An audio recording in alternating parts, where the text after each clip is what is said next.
Joseph William Kappen, dubbed the Saturday Night Strangler, was a Welsh serial killer responsible for the murders of three teenage girls in 1973. His crimes remained unsolved for nearly 30 years, until a groundbreaking use of familial DNA identified him as the killer a decade after his death. The story of the Saturday Night Strangler. In 1973, in the Port Talbot area of South Wales, the community was rocked by a series of brutal murders.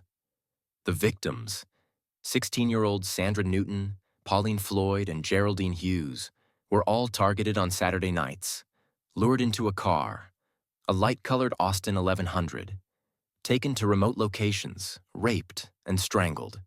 Despite a massive police investigation at the time, which involved questioning 35,000 people, the case went cold due to a lack of advanced forensic technology and a false alibi provided by Kappen's wife, Kappen, a bouncer and part-time bus driver with a history of violence, was interviewed by police.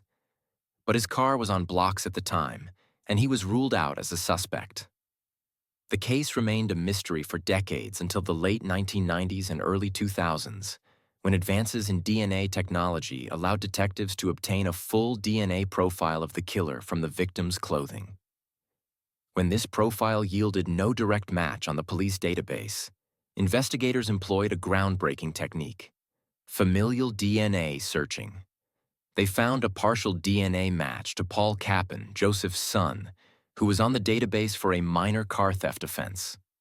Although Paul was a child at the time of the murders, the 50% match strongly implicated his father. Police discovered Joseph Kappen had died of lung cancer in 1990 at age 48. To be absolutely certain, detectives obtained a groundbreaking court order to exhume Kappen's body in May 2002. Forensic testing confirmed a perfect DNA match, definitively proving that Joseph Kappen was the Saturday Night Strangler and bringing closure to the victims' families after a 30-year wait for justice.